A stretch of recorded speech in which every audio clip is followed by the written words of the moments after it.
జనరల్గా pre release ఈవెంట్లో మాట్లాడి ఈ విజయం అందరూ సెలబ్రేట్ చేసుకునే విజయం. ఎందుకంటే ఒక విజనరీని ప్రిజనరీ చేయాలంటే ఎలా ఉంటుందో రిజల్ట్ ఇలా కనిపించింది. చంద్రబాబు నాయుడు గారిని ఏ రోజైతే ఆయన్ని జైలు పాలు చేయాలని చూశారో అప్పుడు రిజల్ట్ ఇలాగే ఉన్నది. లోకేష్ గారిని మంగళగిరిలో అప్పట్లో ఓడించారు, ఇప్పుడు ప్రత్యర్థులకి ఆయన మంగళవారం చూపిస్తున్నాడు. సో ఇక్కడ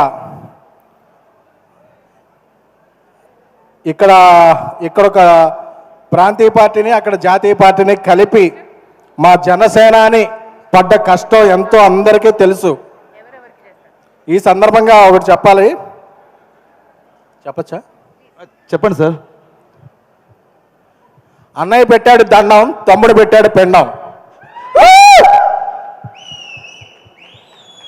నమస్కారానికి ప్రతి నమస్కారం అనేది సంస్కారం. ఆ సంస్కారం చేతకాని వాళ్ళకే ప్రజలు ఇస్తారు ఇలాంటి తిరస్కారం.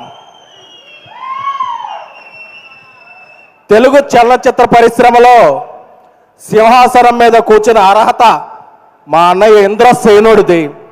అలాగే రాజకీయాల్లో సింహాసనాన్ని మార్చేసే పవర్ మా జనసేనుడిది. సో విజయం వచ్చింది కానీ విర్రవీగితే పాత తెపేళ ఫేసులకి మనకి తేడా ఉండదు. సో అందుకని అందరినీ సోదరులా భావిస్తూ రాష్ట్ర అభివృద్ధికి అందరూ తోడ్పడాలి. అలాగే ఎవరి మీద కోపం వస్తే టికెట్లు రేట్లు తగ్గించేసి సినిమా థియేటర్లో బయట ఎంఆర్ఓల చేత ఆర్ఓలు చేయించే కాకుండా ఇప్పుడు సినీ పరిశ్రమకి మంచి చేయాలనుకునే ప్రభుత్వం వచ్చింది. సో ఇలాంటి ప్రభుత్వం సుస్థిరంగా ఉండాలని, తెలుగు చలన పరిశ్రమకి ఎంతో మేలు చేకూరాలని కోరుకుంటున్నాము.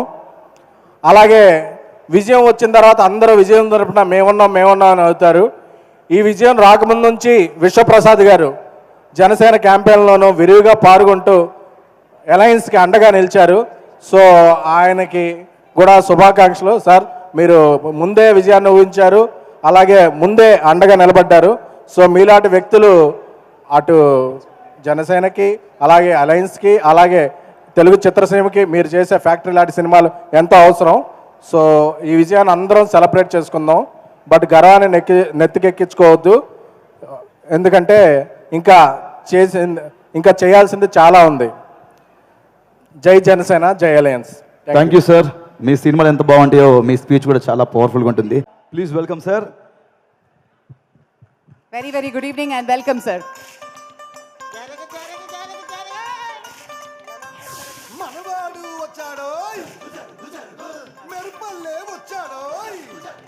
పార్థసారథి గారిని 2 మాటలు మాట్లాడవలసిందిగా రిక్వెస్ట్ చేస్తాను. అందరికి నమస్కారం. సినిమాలకు సంబంధించినటువంటి పెద్దలందరి ముందు మాట్లాడడం నేను మొదటిసారి. నేనేదో డాక్టర్గా రాజకీయాల్లో నరేంద్ర మోదీ గారి శిష్యుడిగా భారతీయ జనతా పార్టీ నుంచి ఆదోని నియోజకవర్గం కర్నూలు జిల్లా నుంచి గెలిచాను. కానీ ఈరోజు నాకు నిజంగా చాలా హ్యాపీగా ఉంది. మా కూటమికి సంబంధించిన విజయాన్ని, ప్రజల విజయాన్ని ఇంత అద్భుతంగా సినిమా ఇండస్ట్రీలో అందరూ కూర్చొని, లేదా వ్యాపారస్తులు ఇంతమంది కూర్చొని ఎంతోమంది హైదరాబాద్లో జరుపుకోవడం చాలా ఆశ్చర్యంగా అనిపిస్తుంది, ఆనందంగా అనిపిస్తూ ఉంది. ఎక్కడ ఆంధ్రప్రదేశ్, నేను నిన్ననే అసెంబ్లీ నుంచి వచ్చినాను. అసెంబ్లీలో మీరు టీవీల్లో చూసి ఉంటారు. నేను నేరుగా పవన్ కళ్యాణ్ గారు కానీ, చంద్రబాబు నాయుడు గారు కానీ ఎమ్మెల్యేలుగా ప్రమాణ స్వీకారాన్ని దగ్గరగా నా కళ్ళతో చూశాను. మీరు పొందిన అనుభూతి కంటే 100 రెట్ల అనుభూతిని నేను కూడా పొందాను అక్కడ. ఎందుకంటే ఈ ఎలక్షన్లో మనం చూసాం ఎంత గొప్పగా ప్రజలు ఓటేశారని. ఎప్పుడో ఎన్టీ రామారావు గారు రాజకీయాల్లో అద్భుత విజయాన్ని చూడడం మనం ఎప్పుడో విన్నాం. అప్పుడంత మనకు రాజకీయాల గురించి తెలియదు, అంత అనుభవం లేదు కాబట్టి. కానీ ఈరోజు రాజకీయం చూస్తే ప్రజలందరూ కూడా అప్పటికంటే గొప్ప విజయాన్ని ఈరోజు ఇచ్చినారు. మన కళ్ళ ముందు ఒక పెద్ద మార్పును కోరి ఇచ్చినారు. ఈరోజు పవన్ కళ్యాణ్ గారు చాలా పెద్ద బాధ్యత తీసుకున్నారు. ఆషామాషి వ్యవహారం కాదు. 2 చోట్ల ఓడిపోయిన తర్వాత నువ్వు అసెంబ్లీ గేటు కూడా ముట్టలేవు అని ప్రచారం చేసిన తర్వాత దాన్ని ఛాలెంజింగ్గా తీసుకుని ప్రజల్లోకి వెళ్ళి మళ్ళీ అతిపెద్ద ఆయనకి ఇచ్చినటువంటి 21 సీట్లకి 21 సీట్లు 100% స్ట్రైకింగ్ రేటుతో ఆయన బ్రహ్మాండంగా గెలిచి 21 మందిని ఆయన అసెంబ్లీలో కూర్చోబెట్టి తన ఉప ముఖ్యమంత్రిగా ప్రమాణ స్వీకారం చేయడం ఇవన్నీ కూడా ఒక అద్భుతమైన క్షణాలు. ఇది చరిత్రలో నిలిచిపోయే క్షణాలు. మాలాంటి, నేను కూడా మొదటిసారి ఎమ్మెల్యేని, మాలాంటి వాళ్ళకందరికీ ఎంతో స్ఫూర్తినిచ్చే పోరాటంగా నేను ఎప్పుడూ చూస్తాను. ఈ అవకాశాన్ని కల్పించిన విశ్వప్రసాద్ గారికి ప్రత్యేకంగా ధన్యవాదాలు తెలుపుకుంటా ఉన్నాను. నమస్కారం.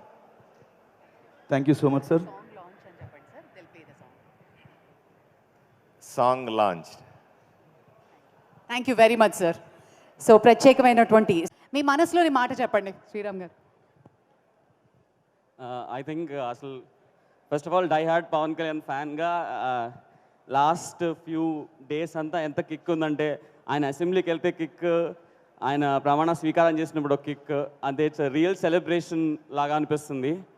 And I think in the history of cinema విశ్వ గారు ఎవరు ఇట్లా చేయలేదేమో ఇంత ఓపెన్గా దట్ అండ్ ఇంత లవ్ టువర్డ్స్ అ పర్సన్ మీరు చూపిస్తున్నారు. నేను చాలాసార్లు చెప్పాను, మీకు పవన్ కళ్యాణ్ గారికి చాలా సిమిలారిటీస్ ఉంటాయి. ఆయన సినిమాలు వదిలేసి రాజకీయాలకు వెళ్ళారేమో, మీరు ఐటీ వదిలేసి సినిమాలకు వచ్చారేమో, మిగతా అంతా same to same. But wonderful అండి, అంటే ఇలాంటి event. And yeah, I think it's a beautiful feeling. Yeah, thank you sir. Thank you so much. చాలా హ్యాపీగానే ఏదో కొత్తగా ఉందండి ఈ ఫంక్షన్.